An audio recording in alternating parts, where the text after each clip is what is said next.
People will continue to join us, and that's great. We'll welcome them in. So hello and welcome to today's webinar, a celebration of family, parenting with co-occurring mental health and developmental disabilities. This is a bittersweet celebration, which seems appropriate as this is our last MHDD webinar. We have enjoyed advocating and learning with you. We appreciate your feedback and continued support.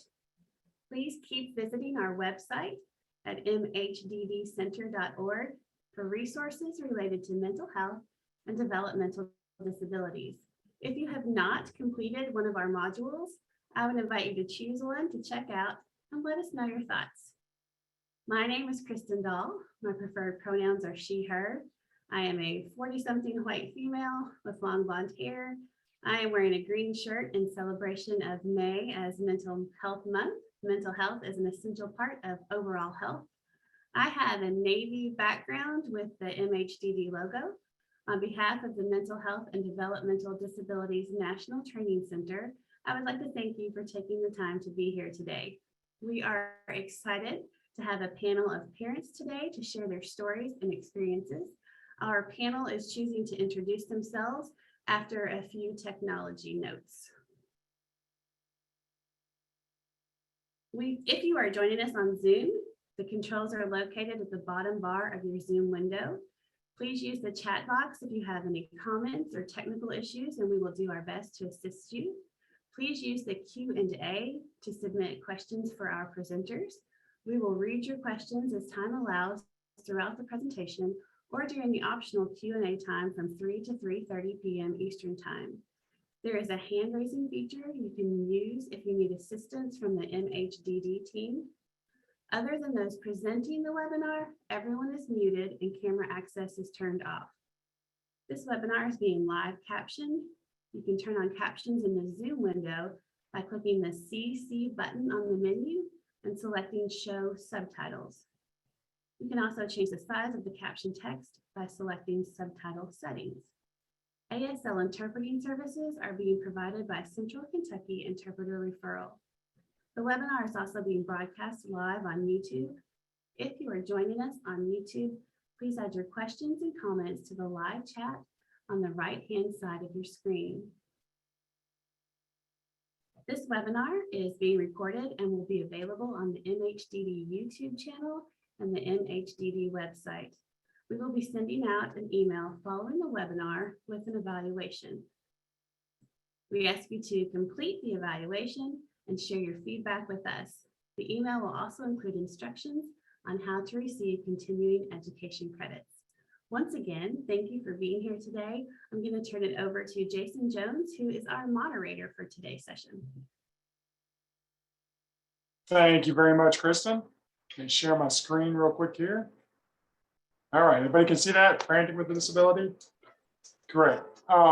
Just want to welcome everybody here. We're really excited to have such a large group. This is something that we've been doing over the last couple of years, paired with the release of a book. And there's information to come about that book.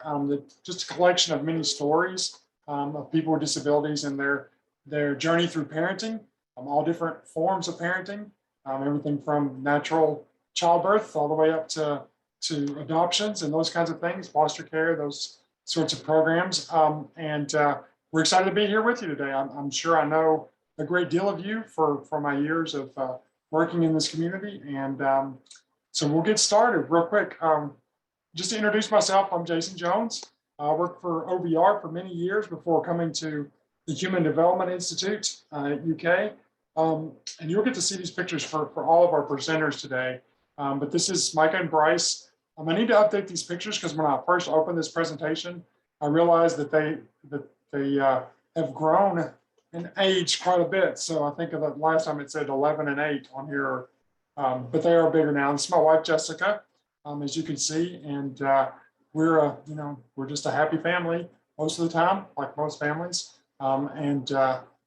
We've been married for 15 years, and we had Micah a couple years after we got married, and then Bryce followed 3 years after that. So I always like to show these pictures for all of our people, just so you get a perspective of life with a disability and how people interact with or how we interact with our families. Okay, that's one of the really exciting parts of the book, and very exciting part of these panels is you'll get a pretty good understanding from several different perspectives. So we want to set this up just a little bit before we start the panel. I want to talk a little bit about the eugenics movement, and unfortunately, I would say a great deal of you understand what that means. So during the eugenics movement, the idea was that we needed to basically weed out the impurities of our culture or our humanity. And a lot of this stuff happened, you know, we hear the horror stories of what happened in Germany, but the very same idea happened here in the United States for many, many years. This is a picture of Carrie Buck and her mother. Carrie Buck was sterilized by Virginia after she got pregnant, probably by a foster parent, although that's not known for sure. And the decision for her sterilization was upheld by the Supreme Court. Carrie Buck was the first person sterilized under Virginia's sterilization law. Okay, this was in 1923, I think. After that, another 8,300 Virginians underwent involuntary sterilization under the practice that was finally ended nationwide in the 1970s and repealed in 1974. However, the Supreme Court has never expressly overturned Buck versus Bell. So the precedential law to have someone sterilized because of disability is technically still in place, although the practice hasn't went on for many years. The important thing to remember here is that, or another thing to remember here is that Carrie Buck, there's no proof that she actually even had a disability. It just seemed an easy way at the time to be able to force her not to be able to have a child. Okay. This is really important. So Justice Oliver Wendell Holmes wrote, in which the court ruled that a state statute permitting compulsory sterilization of the unfit, including people with intellectual disabilities, for the protection and health of the state, did not violate the due process clause under the 14th Amendment. Okay, so Justice Oliver Wendell Holmes says if the state wants to do it, it's constitutional. Okay, so that's the highest court in the land. And this is the quote. This is very important to set this up. Instead of waiting to execute degenerate offspring for crime, notice the words, degenerate, or to let them starve for their imbecility, society can prevent those who are manifestly unfit. So we have degenerate, imbecility, and unfit in the opinion of a Supreme Court justice. Manifestly unfit from continuing their kind. 3 generations of imbeciles are enough. Okay? Keep in mind, the practice of sterilization continued for 50 years after this opinion was written, simply because someone may or may not have a disability. So this is the question. I'm going to give the answer away, but when was the last forced sterilization for people with disabilities? When did it finally cease? The very last time. And I gave you some hints. 1979. I was 5 years old in 1979. So in my lifetime, there were still forced sterilizations going on in the United States. And I know you guys know, I'm getting old, but I'm not that old, right? So that practice continued up until the end of the 1970s. So one case, just real quick to talk about. So in 2009, we talked about intellectual disabilities. So let's talk about physical disabilities. So Kanie O'Neill, a veteran and quadriplegic mother, faced an unexpected battle when her former boyfriend filed for custody, right? Had a 10-week-old son. He alleged that she was not fit and proper person to care for their son, and their disability greatly limits her ability to care for the minor or even wake up if the minor is distressed. Okay? It's from an article in the Chicago Tribune. So she goes to court and she refutes that allegation, right? She demonstrated her ability to care for their son and that she had prepared for motherhood by working with an OT, right? For expectant mothers and parents. So somebody was very specific to what was going on, right? She adapted her house, right, for parenting, secured adopted baby care equipment, and used personal assistants to help her as needed, all right? Again, this is about 10 years ago. So let's talk about a couple of things that were said in this case. Illustrating the bias that pervades the family law system, an attorney who was not affiliated with the case remarked, certainly I sympathize with the mom, but assuming both parties are equal in other respects, isn't the child obviously better off with the father? Right? This is a divorce attorney who was famous for custody cases for about 40 years, right? He said O'Neill would likely not be able to teach her son to write, paint, or play ball. The attorney asked a news reporter, what's the effect on the child? Feeling sorry for the mother and eventually becoming the parent. Okay, so we've seen both sides of the disability coin, intellectual and physical disabilities. So just a couple of stats, and some of these have changed a little bit, but 4.1 million parents with disabilities in the US, right? So 1 in 10 children basically have a parent with a disability. States include 35 states include disability as grounds for termination of parental rights. And several of us on this that no longer, and you'll hear some of them talk about that in just a few minutes. In every state, disability of the parent can be included in determining the best interest of the child. All right. 2/3 of dependency statutes allow the court to determine that a parent is unfit based on disability. And 5.6 Americans live with paralysis due to stroke and all those other things, right? So that's just physical disability. And then there's a list of states, and the District of Columbia allow physical disability as the only grounds for terminating parental rights, even without evidence of abuse or neglect. And you'll hear some of our parents talk about that. Make no mistake about it. Nobody on this panel, right, advocates for someone being abused, right, or for being neglected, regardless of whether a parent has a disability or not. Of course, we all love our children and we all care about children, and we don't think any parent should be able to keep their child if they're abusive or neglected.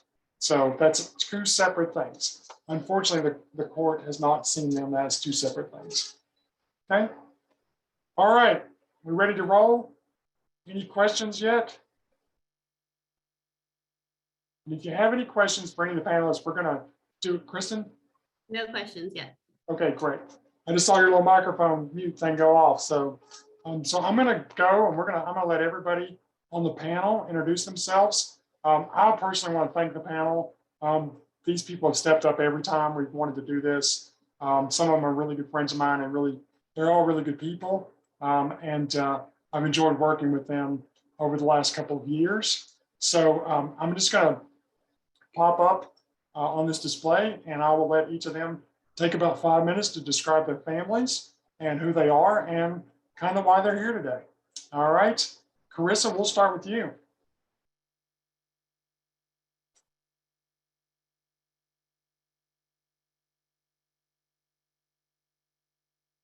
Carrissa, are you on still? You are muted. Let's see if we can get you unmuted. There we go. I did it. Yay! Sorry about that. Technical difficulties. My slide needs to be updated as well, but I am Carrissa Johnson. I live in Murray, Kentucky, with my husband, Ben, and my son, Will, who is now 6. And he will be 7 soon, believe it or not. They grow up fast. My journey to motherhood was a long and winding one. I have always wanted to be a mother. The thought never crossed my mind. Thank you, Jason, for updating that while we're talking. It never crossed my mind that I wouldn't be a mother. I've always wanted to be a mother from the time I could remember. So when I got married, I just automatically made the assumption, like I did everything else, that the obvious next choice was motherhood.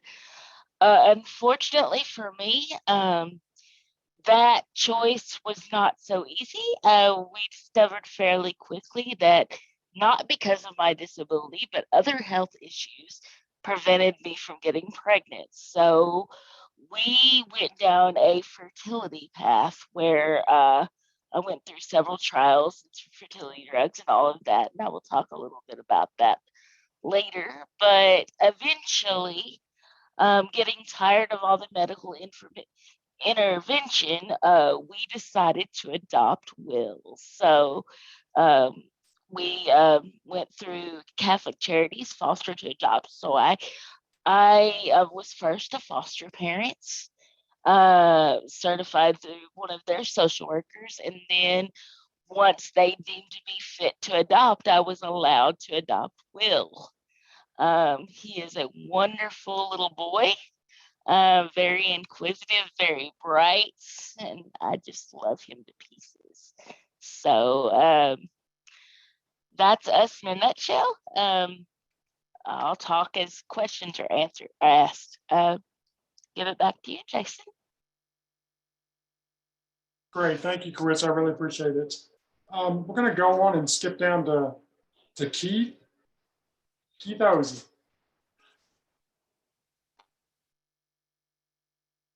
Yeah, hello, everyone. Thank you for being here. I was reading the chat and it looks like we have people from Delaware to Arizona. So I think that's Wow. fantastic to have everyone on here. My name is Keith Hosey. My pronouns are he, him. I am a 40-something bald white male with a beard that is objectively nicer than Jason Jones's. I am married. I live in Louisville, Kentucky. I am married and I have one child, my daughter Kayla, who is actually about to turn 9. This is how long we've been doing these. I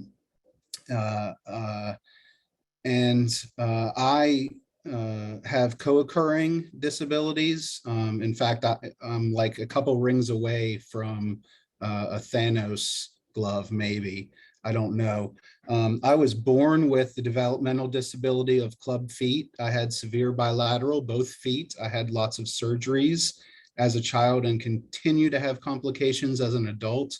I wear an ankle foot orthotic on one of my feet. We call it an AFO if you're in the cool club.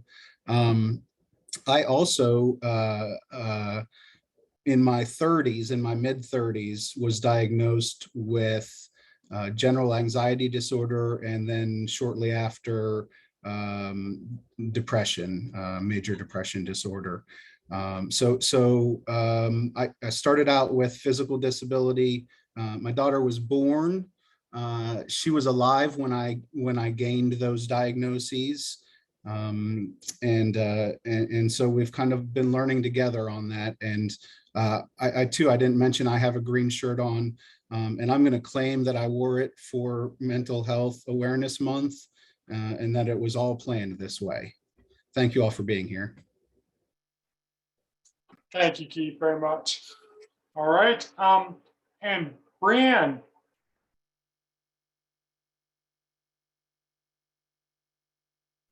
BreeAnn, are you there? You go. We didn't get any pictures of BreeAnn's children, so. Sorry about that. Well, Okay. good morning, everyone. Thanks for having me. My name is BreeAnn Davis. I am in Anchorage, Alaska, so it's morning here for me still. I am married.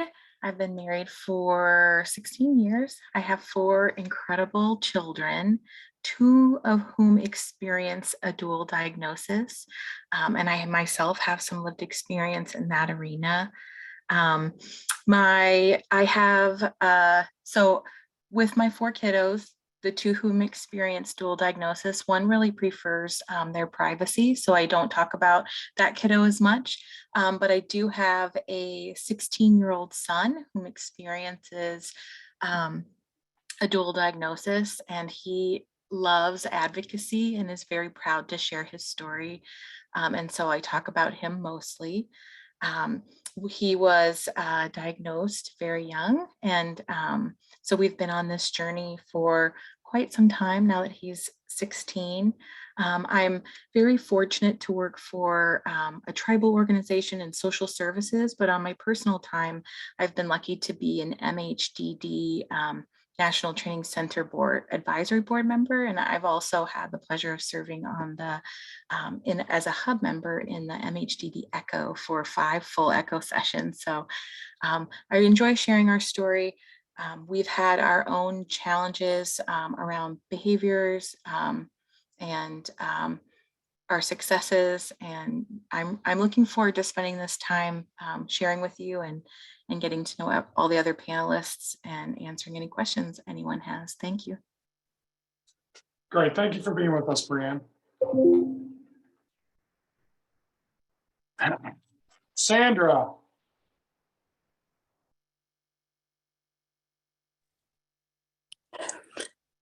Good afternoon, everyone.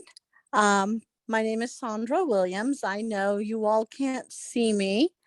So I will tell you that my pronouns are she, her, hers. I am a multiracial female with very long hair. I always wanted to be a parent from the time I was 5 or 6 and playing with my baby dolls and my baby sister. I knew I wanted to be a mom. I never thought that my disability and my disabilities, I am blind.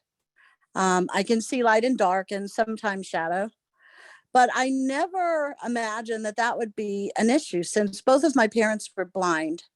My father, due to some complications, actually we found out it's a genetic disorder, and my mother was blinded because of racism, and her mother wasn't allowed to go to the hospital and have her, and she was sent home. And the midwife apparently didn't know exactly what she was doing and squeezed my mother's head too tightly with the forceps and damaged her optic nerves beyond repair. So, you know, I never thought that I couldn't be a mom. As I grew, my eye condition developed to the point where I had developed glaucoma. I was put on lots of pills, and at that time they were new to the market, not long approved by the FDA, and nobody knew what those pills would do to a 16-year-old girl. No one told me what they might do to me as a 16-year-old girl, and then as a woman. So at a young age, I got married and still was on that path of motherhood. Came time to try those things out, and guess what? Those pills had rendered me infertile. So I was told. That saw the end of my marriage. My husband wanted children. I couldn't. He did not want to adopt, but I went on. I finished my education. I got jobs, and still I wanted to be a mom. So I thought perhaps I would adopt. I saw Wednesday's Child program. That's a program here in Kentucky, and folks around the city are introduced to a child every week. And I saw that and I said, when I've got my finances together, I'm going to do that. So eventually I was able to adopt 2 children. I don't know if any pictures are up there. If there are, they were young then. I have 2 children, Sean and Linda BreeAnn. They are older children now. They're 22. No, not twins. And they both have dual diagnoses. I didn't know when I adopted. I didn't know the challenges that would be faced. I've dealt with the tantruming. I've dealt with holds. I've dealt with going through the agencies as a blind mother of kids with mental health diagnosis. His did not manifest until he was around 17. So just been dealing with those things as far as a young man is concerned for the past few years. And I've learned now that as a retired person, that the parenting doesn't end when they're 18.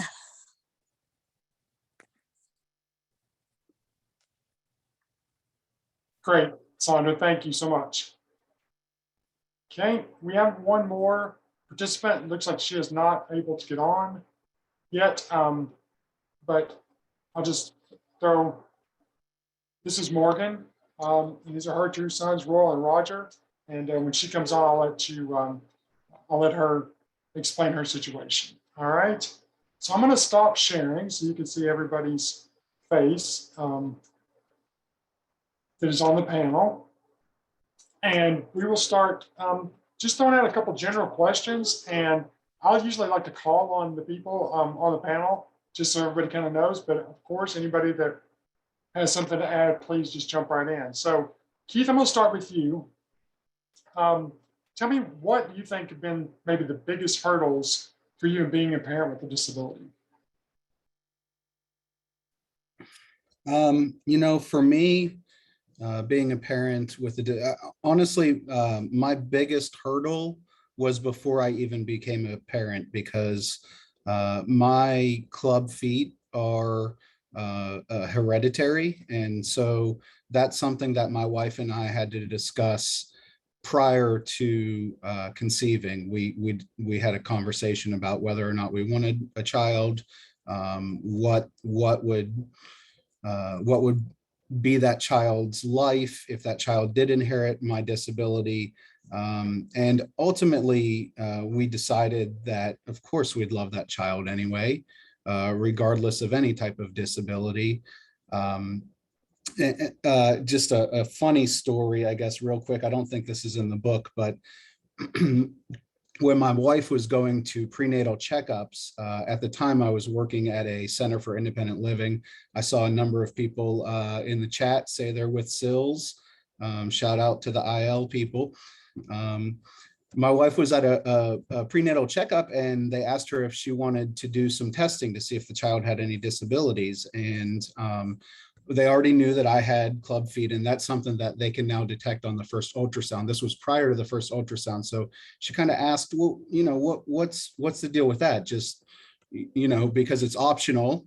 And there are some risks in that test. And the doctor point blank looked at her, and I wasn't in the room, but she told me about this. He said, well, in case you would like to get rid of the child, if the child has a disability. She said, she snapped back so quick. She said, do you have any idea what my husband does for a living? We would take care of that child regardless of, so, that hopefully that healthcare professional got a good lesson in disability etiquette that day. But honestly, that I would say that was probably my biggest barrier, was just mentally getting past my own baggage. Once she was born, there are some things we've done to accommodate my disabilities. And she, and I'm sure other people will say this at least 5 more times, but quite honestly, my child, who is only 8 right now, adapted to my disabilities way better than I could have adapted to her life, just in her understanding and her loving of her dad. So yeah. Yeah, I think you will hear that same theme over and over again. Kids are super resilient. I don't think we give them enough credit. And honestly, the diversity that exists because of my disability is a plus for my kids all the time. I think we get to see that. Thanks, Keith. Carrissa, you want to jump in there? Can you tell me what some of the biggest hurdles that you've had as a parent? Honestly, individual attitudes from even before I became a parent. I talk about in the book. I told you I was going through fertility treatments, and what is part of that is I had to go get my blood drawn every month. And the tech there, we're small towns, so same tech every month in this women's clinic. And he would, after a few months, he would, of me not getting pregnant, he would say, maybe somebody's trying to tell you something. Maybe this would be too difficult for you. So hearing that over and over every month, that was really disheartening. Also, attitudes from people that I never thought would have that attitude. Friends of mine saying, how are you going to be able to do this? How are you going to be able to pick a baby up? How are you going to be able to chase after a toddler? It's too hard. Maybe somebody's trying to tell you something. And even after he was, here, I get the question all the time, is he your son? And I'll say yes. And eventually it may or may not. I try not to let it come out in the conversation, because the obvious answer I get when I tell people he's adopted, it's like a light bulb goes off and they're like, oh, that's the answer. That's it. You didn't have it on your own. Something was wrong with you. And I feel like part of me has to educate every time I get that light bulb moment. But at the same time, it's like, and not this again. I wish people would just see that I'm mom no matter what. So attitudes, even going with him to the doctor or out to the store, people are just amazed that, he stays with me even as a toddler. So it's just attitudes. I can't voice it any other way. Yeah, it's funny because we've done these discussions for a while, and just through some disability awareness training and stuff that I've done over the years, it's always super important for me to say, no, we have these kids on our own for the same reason, because the assumption usually is that they're adopted, right? And so you're kind of coming at two different, you're having to overcome two you have to tell them that your child was adopted, but also teach that that's not, the case, and that you tried the other way first, and just with some, difficulties. So yeah, that's Chris, it's you give some great perspective. So BreeAnn, do you want to add to the question, what have been some of the biggest hurdles? Sure. I think for me, some of the biggest hurdles I faced is kind of my story is a little bit different, and I wasn't aware of my lived experiences at the beginning of this journey. And so kind of learning about myself along the way, and where as we were going through the process of getting a diagnosis, and what that looks like in those experiences, kind of recognizing that maybe I might see some parallel things and have some parallel experiences, and really learning to manage my experiences and what I was going through, but also be aware of not only my children, but the rest of my family, and really learning how to balance those things despite some pretty big hurdles while advocating, right? I think that every journey is different, but I think we could all agree that there's a lot of layers to that onion, so to speak, and that it can be challenging to overcome stigmas and societal barriers and things like that. But I did want to just say to the other panelists how proud I am of you guys. I think you guys are amazing, and I'm very honored to be part of this conversation with you. Thank you very much. Yeah. So Sandra, you want to tackle that question? So what have been some of your biggest hurdles? Sure. Person with a disability. Sure. I think it was twofold for me. Number one, as was said before, it was attitude. There are so many myths and misconceptions about individuals who are blind or visually impaired. And then, oh my goodness, that blind woman is A, she doesn't have a man, and B, she's adopted children, and oh, those children were born cocaine addicted. What's she going to do? I found myself constantly educating service providers and medical staff about my abilities. But then I had to educate myself. I had college education. I knew things that the book said, but book is not life. So when I learned that my daughter had a psychiatric diagnosis at age 3, I wasn't certain what to expect. So I got as many books as I could. I went to classes. So I really had to educate myself, because I had said, you get, when you adopt a child, and I did go through the state of Kentucky, there is a need and want list, and I'll take a child with A, B, C, or don't want one with E, F, or G. And I said I did not wish to adopt a child who had physical disabilities that would make them not able to do stairs, because I lived in a 2-story. And I did not want to tackle a child that came from what we know now as trauma. Of course, the little boy I got couldn't walk and was in braces for several years.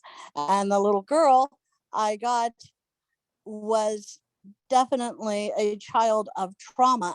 So I had to not only constantly teach others who were the providers for my children, but I had to teach me so that I could be all the parent I needed to be for those children. Great. So it looks like we have Morgan on now. Morgan, I gave a little bit of history of you and your children, just to introduce them on the slideshow. The question we're on right now is, what do you think have been some of the biggest hurdles for you as a person with a disability? If you could just introduce yourself, talk a little bit about your disability, and then maybe jump in on that question about the biggest hurdles. Sorry to throw you to the fire. You're muted. You're still muted, Morgan.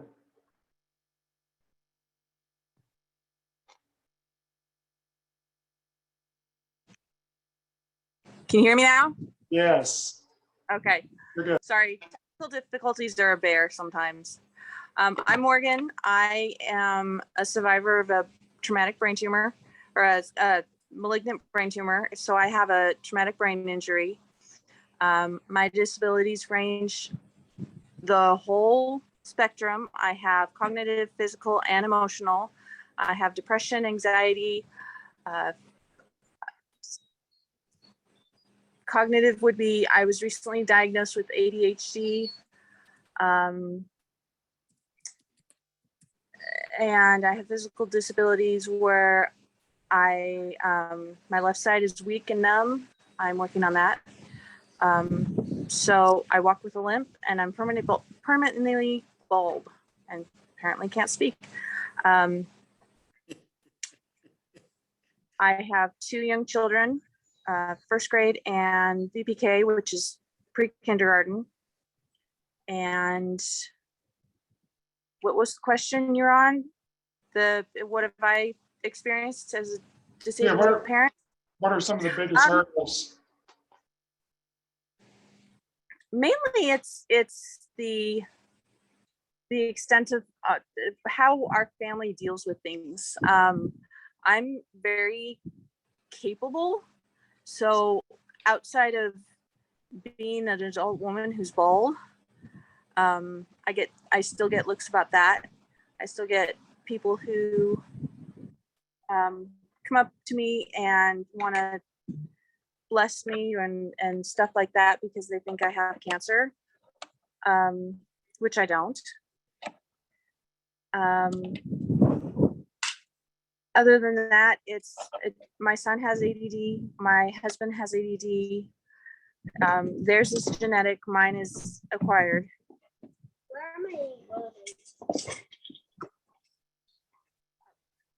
Sorry. Parent.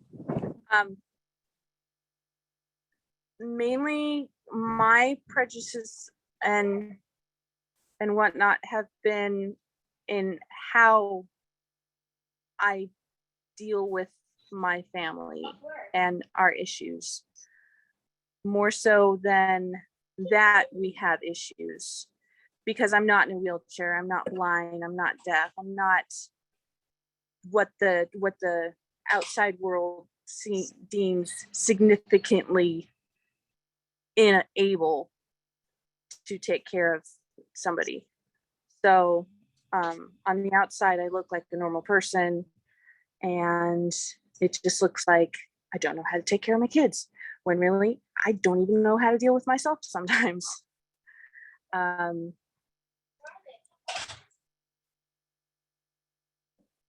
I lose track of things, of time, of thoughts, and that's more of a hurdle than any of the discriminations that I don't get.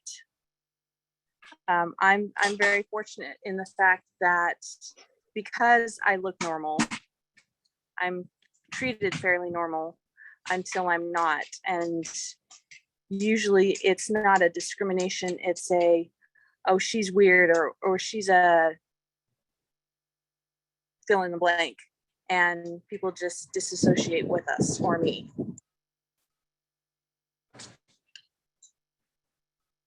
Great. And I like Morgan that your kids are there. Like, I think it's nice that we can, the thing is, and I think we probably don't say this enough, parenting's hard, right? It's hard for everyone. It's the toughest job on earth. And it is very difficult for everybody. So let's talk a little bit with everybody. And Chris, I'll start with you because we talked about this. Keith, I don't mean to leave you out, but is there a double standard for mothers with disabilities than fathers? Is there a double standard? Carrissa, you want to take that one first? Absolutely. Both absolutely. I will take that question. And absolutely, there is a double standard. Mothers are supposed to be the ones that take care of their kids when they're sick, get up with them during the night. They're supposed to be the ones that do all the school functions and take them to their games and just be the nurturers for those children.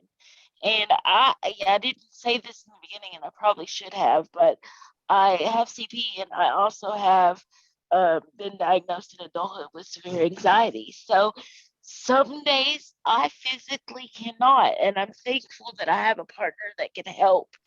But when he is at, the preschool mommy and me instead of me, he hates it because he gets all kinds of looks and stuff.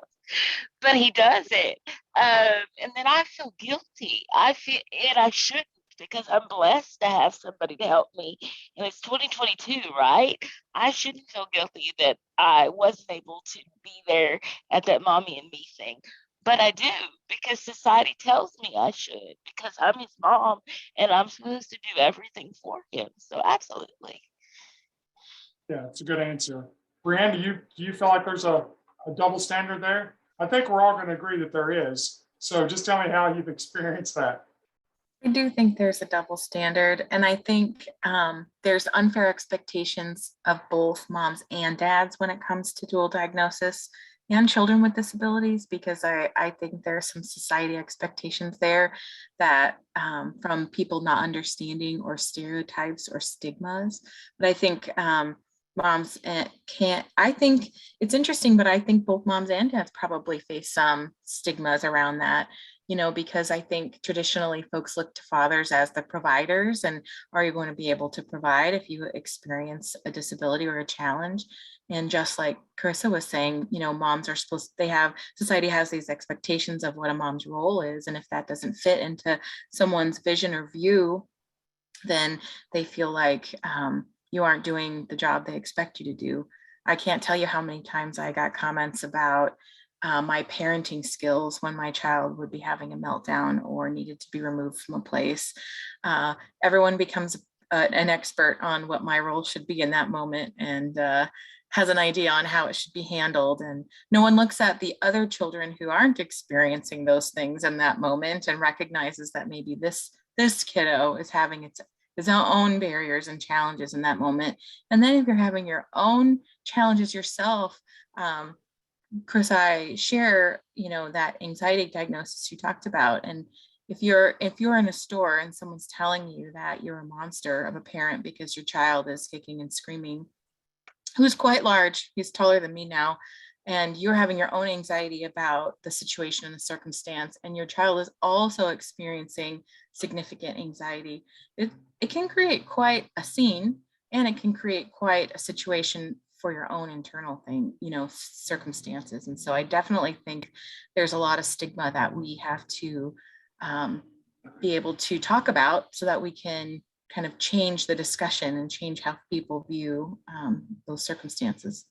Yeah, and it's interesting that you say it that way, because we've all seen that in other situations to where the parent may or may not have a disability. And the first thing you think of is before, especially before you have children, because once you have children, it's different, saying, they should be able to get that kid under wraps, or they should be able to take care of that, or whatever, when we're really just not very smart, right? And not understanding that, everybody experiences those things differently. And, I feel like we're good with our kids, but we still have meltdowns, and quite often. And somebody said something which is really good, and I just want to switch gears here real quick because we're winding down on time. But Caitlin said, for me, it's the guilt of feeling like I need to do better or more when my brain or my body is fighting me. Keith, I'm gonna let you take that because you tell a great story about how there's been times where you just couldn't get out of bed, right? And you felt like you kind of had to push through it, those kinds of things. Talk about that, because let's be frank, we're dealing with a disability, and Anna is a parent, and those things can't take a break from the other.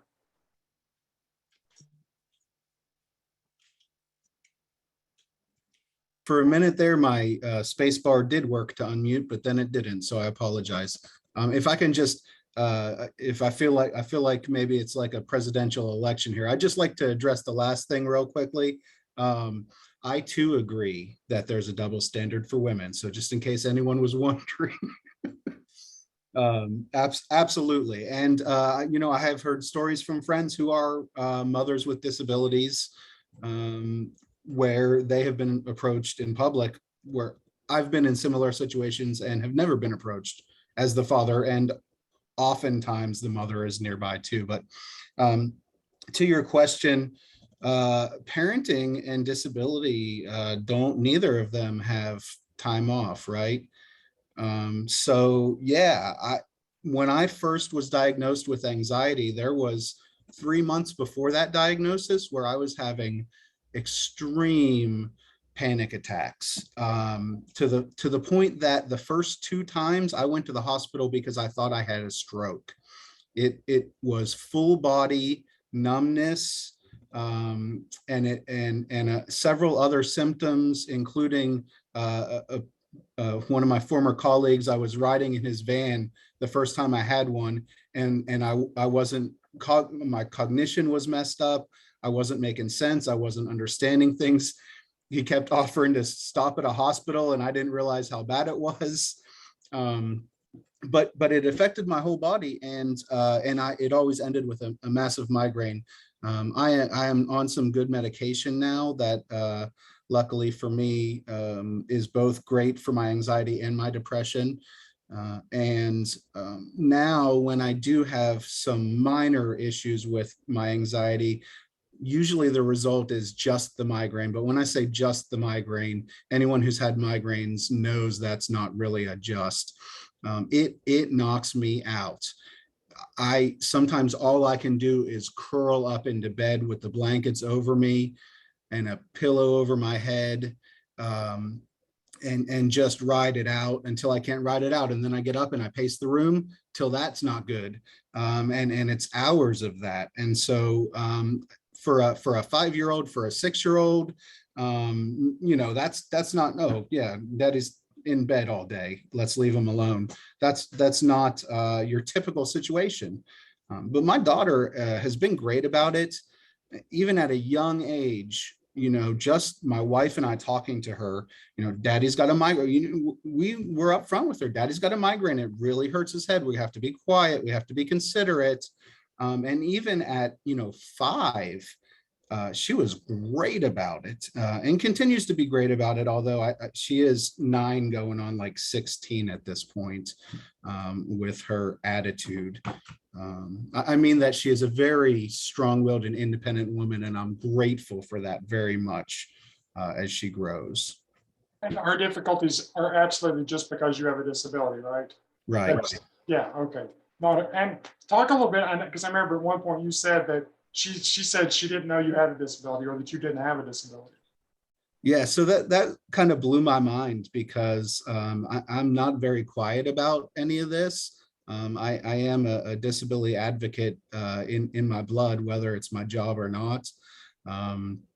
And I have lots of friends with disabilities, and my household has been filled with disability related toys for her and books for her. It is not a foreign topic, and it's never been spoken poorly about in my house. In fact, she's taken my leg brace and walked around in it as any kid does with their dad's shoes. And one day I forget what the circumstances was, but I mentioned my disability. And she looked at me and she said, "Daddy, you don't have a disability." And I sat her down and I said, "Kayla, do you know that Daddy has this leg brace that helps me walk for longer periods and stand so we can go to the zoo and do stuff like that?" "Yeah, I know. And you know, Daddy gets migraines because of my anxiety," right? But whatever she has been absorbing in public about disability had gotten to her where in her head disability might be a negative connotation, and she could not intertwine that with Daddy because there's nothing bad about Daddy, right? And so we had a conversation that everyone is different, and you know, we all have our unique gifts and blah, blah, blah. It was a nice little conversation, but it blew me away when she said, "Daddy, you don't have a disability." I'm like, "Where the hell have you been?" I'm sorry, I'm not allowed to say that. Yeah, and you know, it's great that you say that because kids are so adaptive. So let's talk about adaptive a little bit. Let's change gears real quick again. So we all, I think some of the issues is that the world, and we're getting some great comments. I love the fact that you all are such a diverse geographical group here. We're talking Texas, California, Idaho. I've seen Florida. This is wonderful. But let's talk a little bit about people don't understand adaptive technology, assistive technology sometimes, or accommodation, that kind of stuff. And Morgan, I know you've used a lot of things over the years. I Can you have. talk about some of your alarms and calendars and that kind of stuff that you use? First off, I'd like to go back. I have the very same thing where I get the part, my left side goes numb and I slur my speech and everything, but I was only diagnosed with migraines. I was never diagnosed with anxiety. So I feel you there.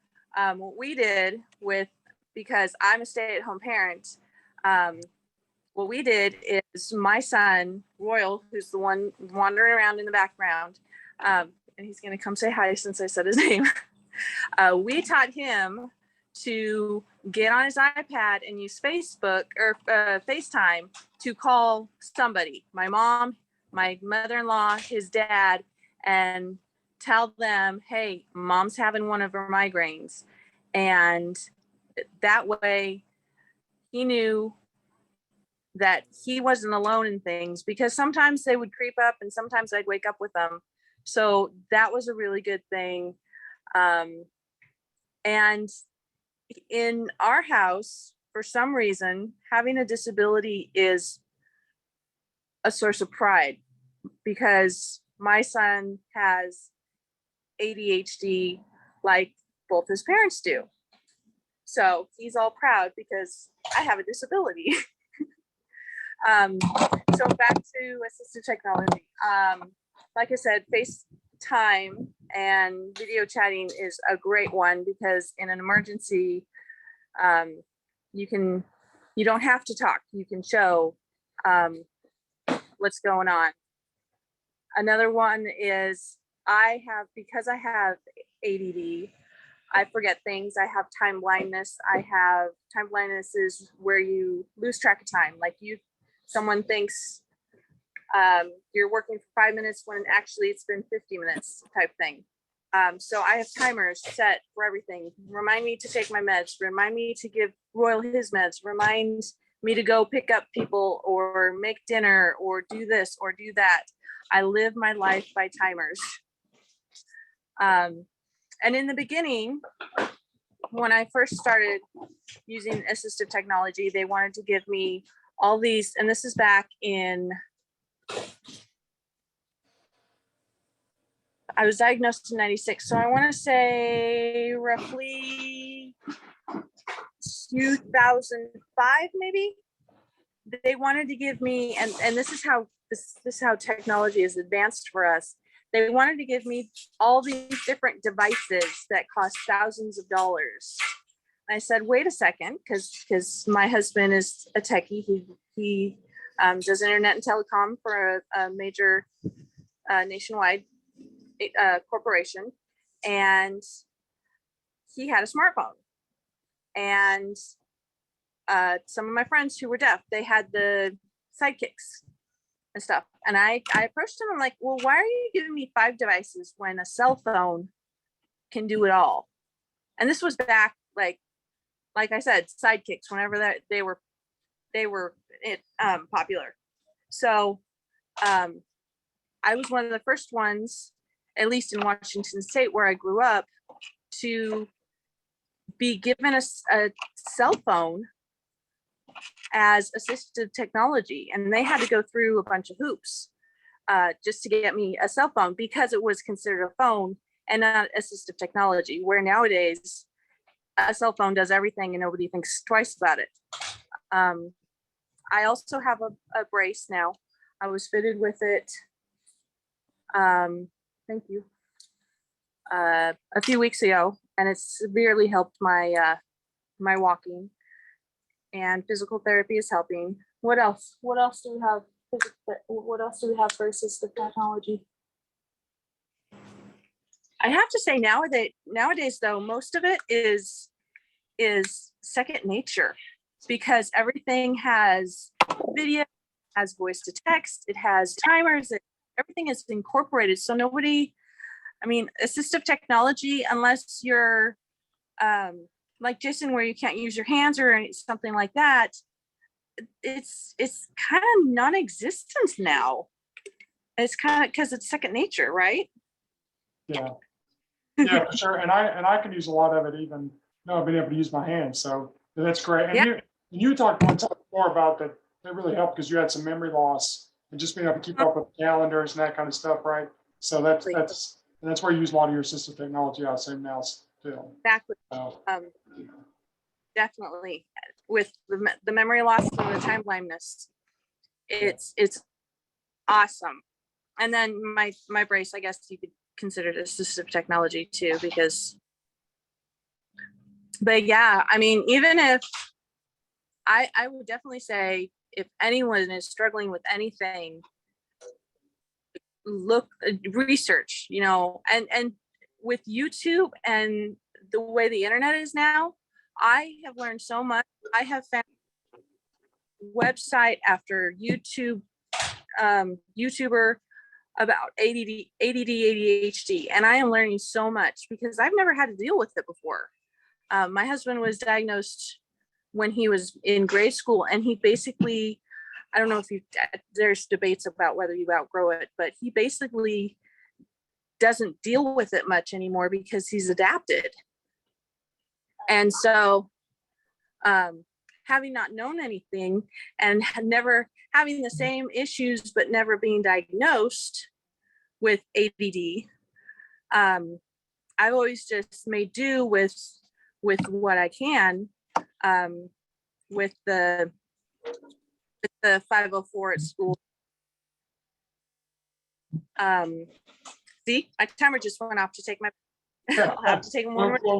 We'll let you take your medicine because we need to get Kristen on just for a second. And Kristen, go ahead. Thanks, Morgan. I'm just jumping on to say that it is 3 o'clock and we offer an hour of CEUs. And I know if people have other things, we are going to stay on and we're going to start. I have one question here. So I invite you to put your questions in the Q&A, or you can raise your hand and we'll figure out how to address your question with our panelists. But I know some people do have to go, so I want to give a moment for anybody that has to go. Thank you so much for being here. We will send out the evaluation and the recording and the slides in the next day or two. So thank you for being here. And then if you can stay with us, that's great. We would love to have you and continue this conversation. So we will open the floor then for everybody to ask questions. And if you have somebody specifically you want to answer, real quick, I'm going to give all the panelists, so it's going to take 5 minutes, all right? You get 1 minute apiece, all right? And we're going to start with Sandra because we've not heard from her in a few minutes. So what advice would you have for a person with a disability, all right, specific to your disability, blindness, who is considering becoming a parent? 1 minute, the clock starts now. Don't be intimidated by the opinions and attitude of others, even if those others are your relationships. Find a network of other blind or visually impaired parents, and just do what you have to do to realize your dream and live the life you want to live. That is a great answer. Thank you, Sandra. So she didn't even use her whole minute. I'm gonna say real quick that there have been people in my life before I was a parent that made it much significantly easier in my mind to wrap my mind around becoming a parent. Lee Gordon, who has been a part of this panel a couple of times, was such a help to me because he has had a child that was just a couple years older than mine. So my advice to all parents who are considering, all people who are considering, is find somebody who's been there, done that. It's very helpful. All right, Carrissa, you get your minute. What advice would you give to a person with disability thinking about having a child? If that's what they want to do, if that's your dream, go for it. I made the mistake of internalizing a lot of what other people were telling me. So that contributed to the long road of realizing what I wanted. My son has adapted to me more than I would ever thought possible. Everybody around me laughs now that he behaves better for me than he ever does anybody else, and they don't know how I do it. I do it because he's adapted to me. He knows mama's limits, and so don't let that scare you. Great. BreeAnn, you want to go? Yes, my advice is forget society standards and just live the life you want to live and have for yourself. Man, you didn't even need anywhere. That was very, very philosophical and straight to the point. I like that. You're a panel member from now on. Morgan, you want to take it? Yeah, sure. Along with everything else that's been said, I would say just do it. Figure out how to do it. You can do it. It's just a matter of how. It's not going to be easy. Parenting never is. Disabilities aren't easy either, but you're a disabled person. Therefore, my God, sorry. Therefore, you've lived, well, depending on how long you've had your disability, you've lived the disabled life. You know how to adapt there. So parenting is just another form of adaptation. And, you know, the research, the information is out there. So do your research if you have to need help with that. There's groups out there. There's support out there if you're not getting the support you need or think you need and want. Just do it. Yeah. There's no reason not to. If you want to be a parent, be a parent. If you can't have kids, adopt. If, you know, just do it. If it's what you want, just.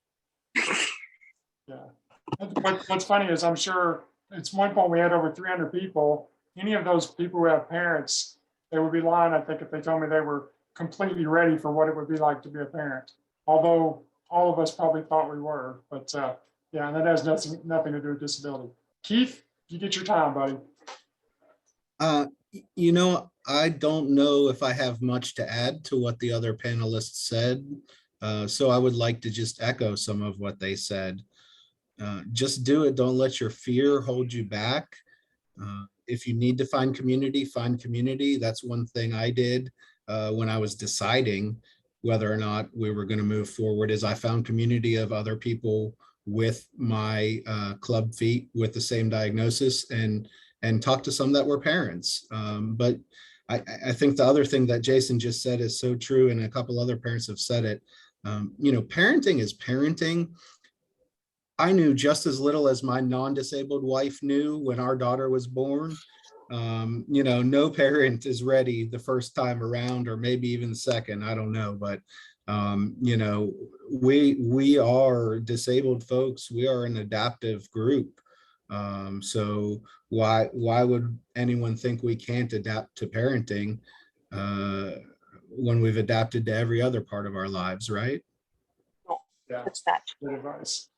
So we're open up for questions now. Also, I think Kristen had put the link to the book in the chat, and we can probably send that out as well. I'm not trying to hawk a book because nobody's getting the money off of it, but these stories are pretty phenomenal. It's got the best introduction ever in the history of prose. I'm just kidding. I wrote the introduction, so and Dave Mathis, who I think is on the call, did all the interviews and combined these stories and compiled all the information and stuff, and he deserves a huge credit for all of us being together. And I've worked with Dave for many years and really appreciate him doing that.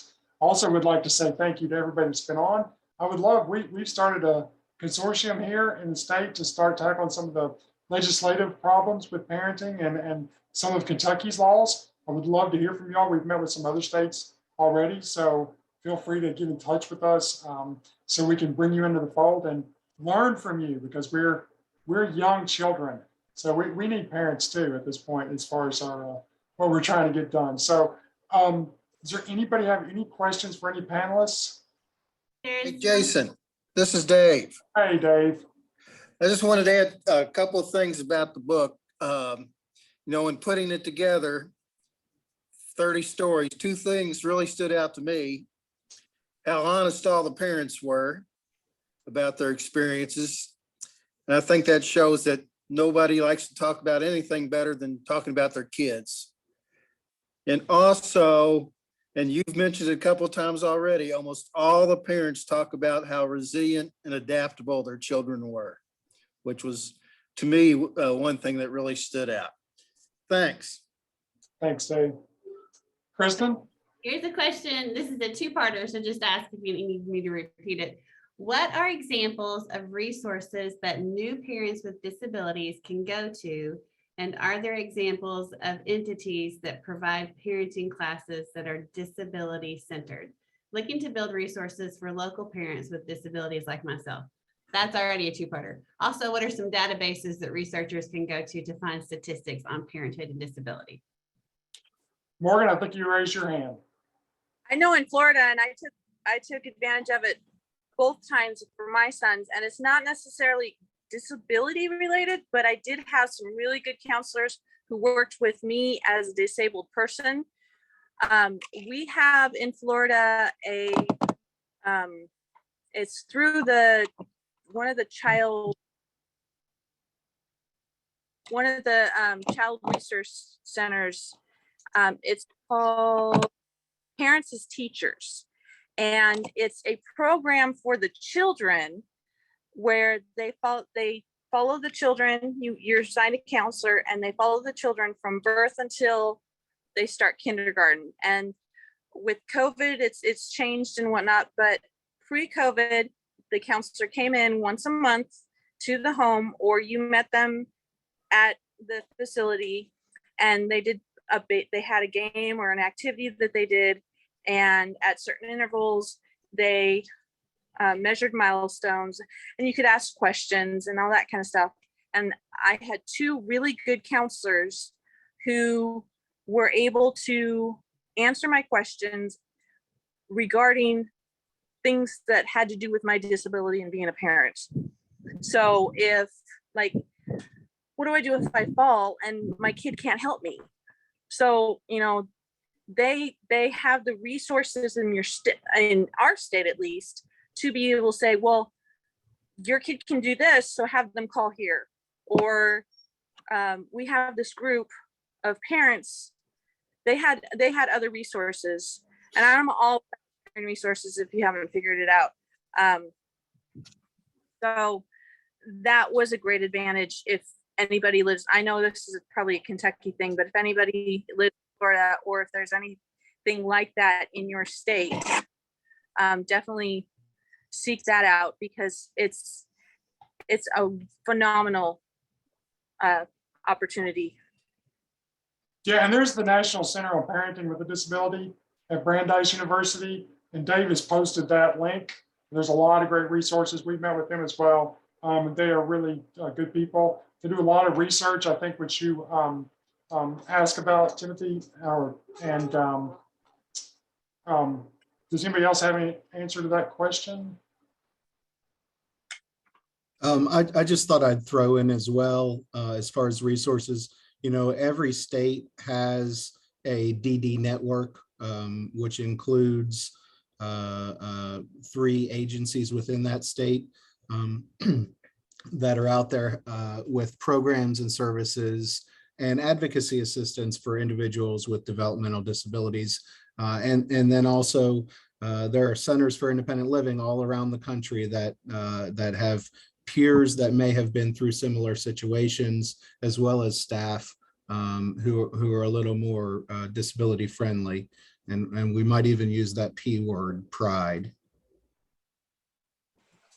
Someone also posted the National Council on Independent Living. Your independent living centers should be a good resource wherever you are in the country for those kinds of things. We also had a question, and I can we had a question about what we can do to educate. I know we've had other panelists that had problems with child protective services and that kind of stuff, where they were reported by neighbor, that kind of thing.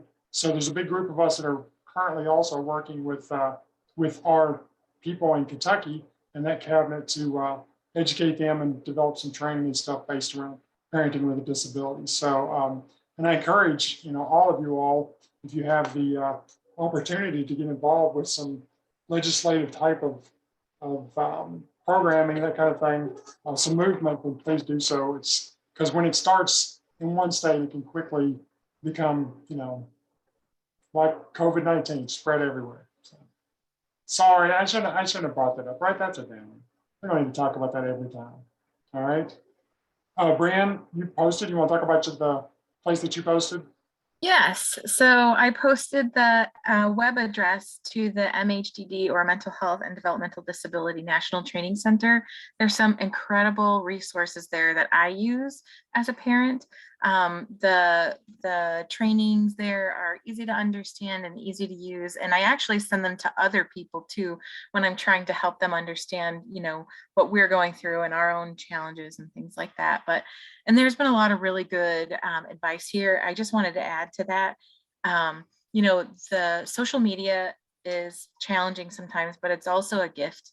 And so a lot of times as a parent of a child who has some limitations being out in the public and things like that, it helps me connect to other folks, parents, people who experience challenges themselves, and finding a peer support group online can be really powerful and kind of open those doors and be a great hive mind for resources, and maybe just live shared experiences. Like, sometimes it's hard, and just knowing that other people see you and know what it's like to go through that is really validating. So I just wanted to add that to the list, is to find a peer group if you can.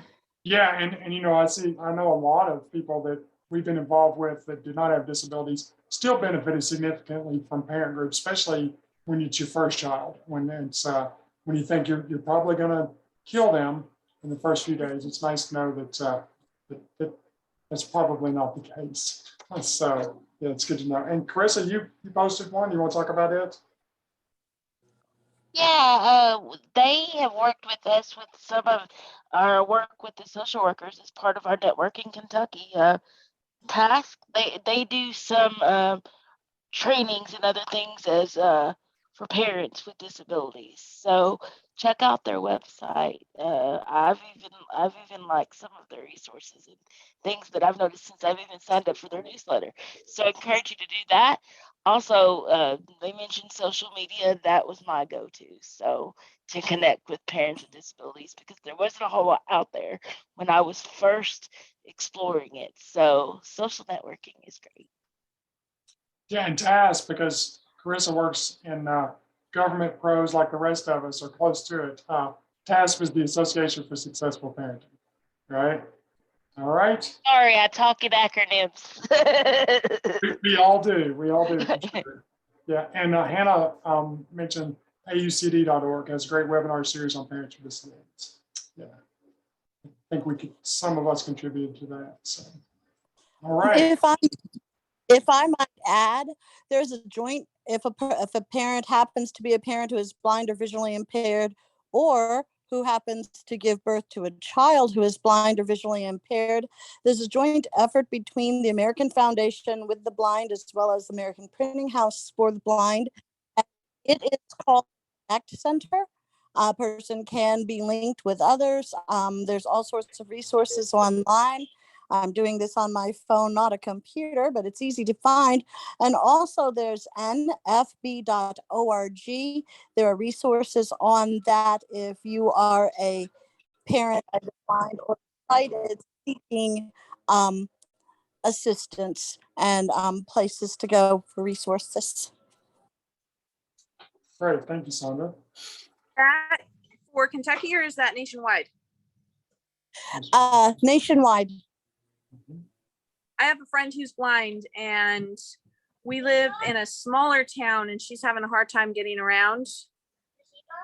Yes, Miss Eva. So I'll have to send her that way.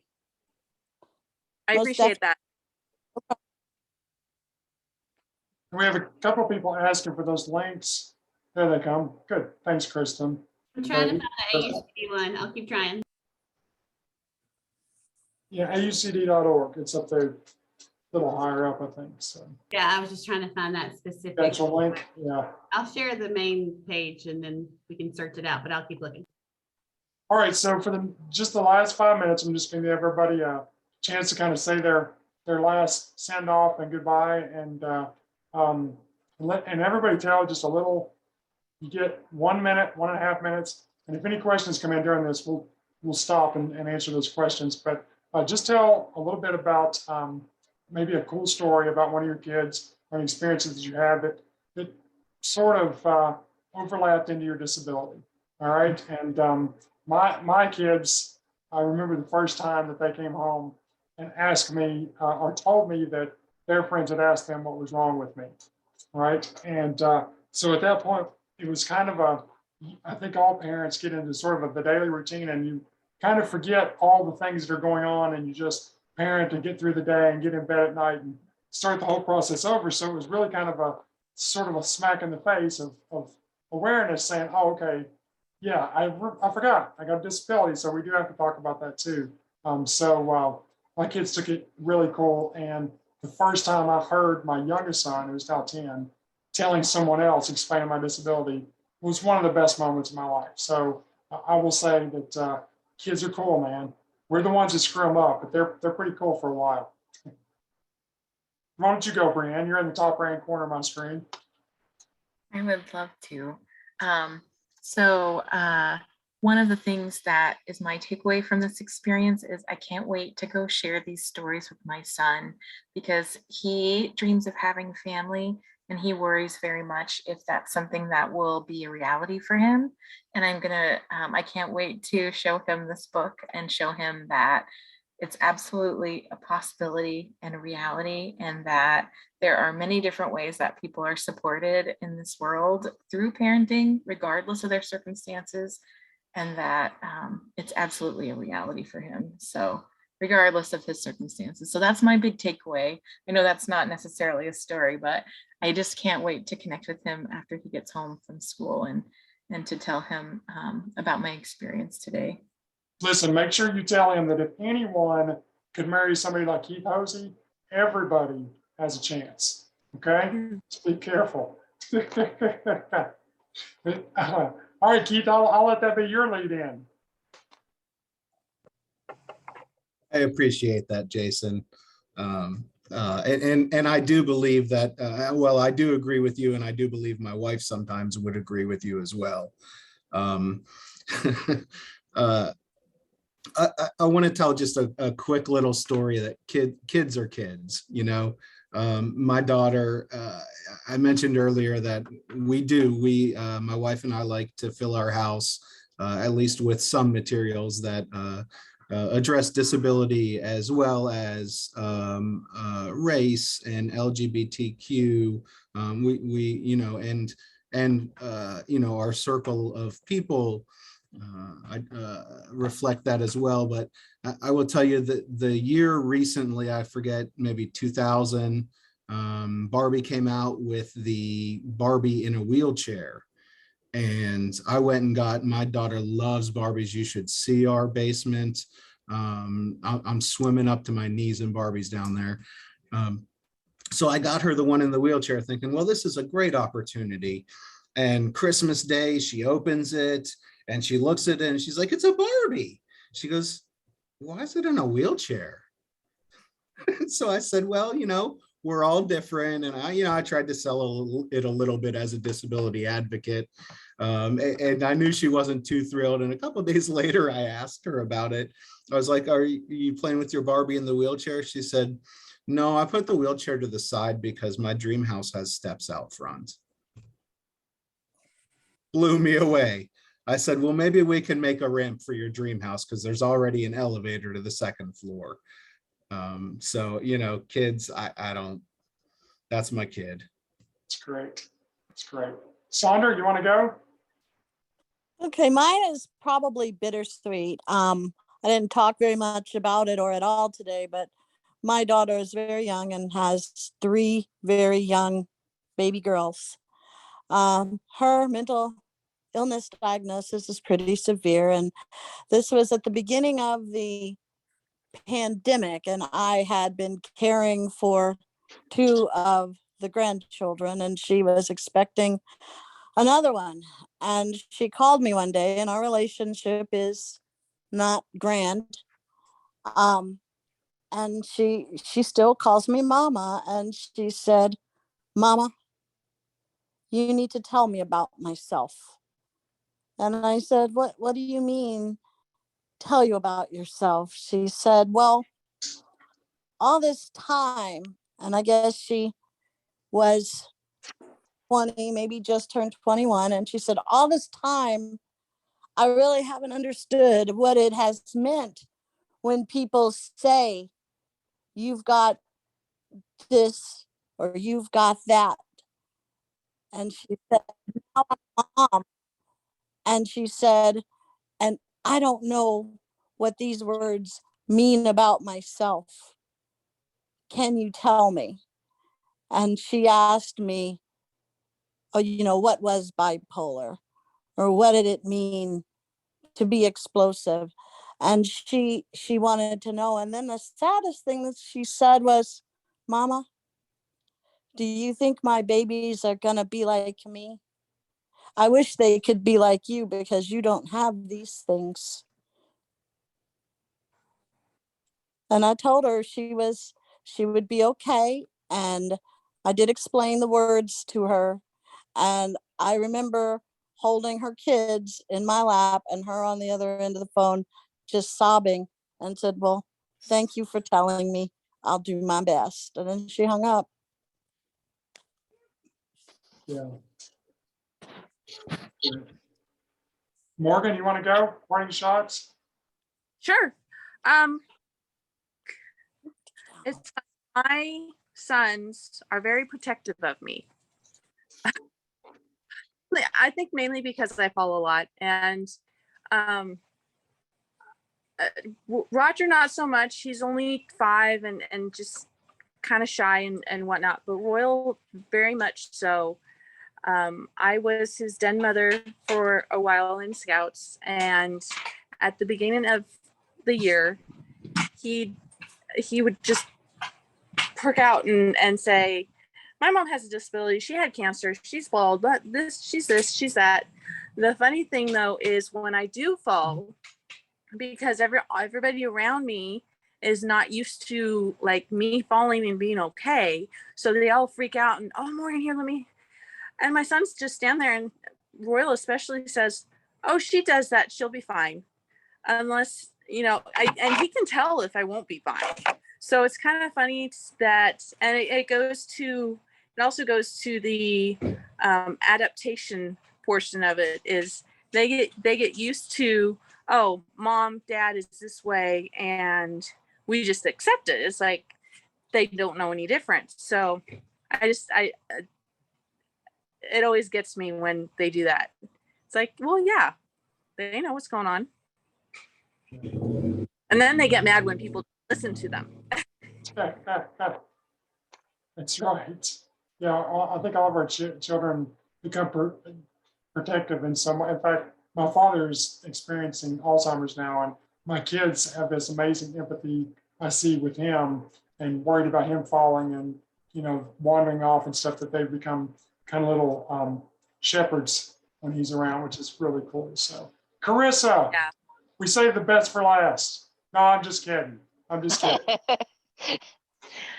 Well, I've been sitting here trying to think of one because there are so many, but my son loves to draw, and I've been trying to throw in a little education here and there, right? So he's drawing a picture, and I ask him what it is, and he says, "Oh, that's you and that's me," and both the individuals, you know, have the little stick figure arms and legs, and I look right at him and I said, "Is something missing?" So he draws a flyer. I can't even talk. And he draws grass and whatever. And I said, looked at him and I said, "Where's Tommy's wheelchair?" Because he likes to draw cars and everything else. And he says, "You don't need it. In my picture, you walk." And I'm like, okay, something's wrong here. Teacher moment. I go all philosophical and, you know, try to explain this to me. And he finally looks at me and he gives me this big sigh and he rolls his eyes and he says, "Mama, that's too hard to draw. Can we just leave it out for once?" Kids will be kids. So I'm like, yeah, okay.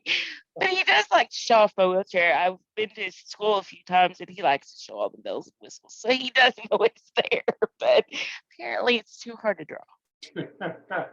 A completely different reason for not drawing a book there. I like that. I love that. So I think we're winding down on time. I'm going to turn it back to Chris here in just a second. I want to personally thank Brandon Canada, who always does these webinars for us at HDI. Brandon's great. He's got a good looking beard, but he never shows it on here. So just so you know, and all of our panelists, Brandon, it was great to get to meet you. Dave, thank you as always for kind of being our God. And he looks like a white beard. And all the panelists, thank you so much for your help today. And I think we got a lot of good information out there, and looking forward to doing it again. Kristen, thank you so much from your organization for giving us the opportunity. Thank you, and thank you everyone, and for being on our panel, all our panelists, all the people that came today who have watched our stuff, who have gone and filled out completed modules, been part of webinars. I think we'll have a future together somehow. I don't know what it will look like, but thank you for being a part of MHDD. And 200 people stayed to have this conversation with you all for an extra half an hour. It was important. Thank you for being here.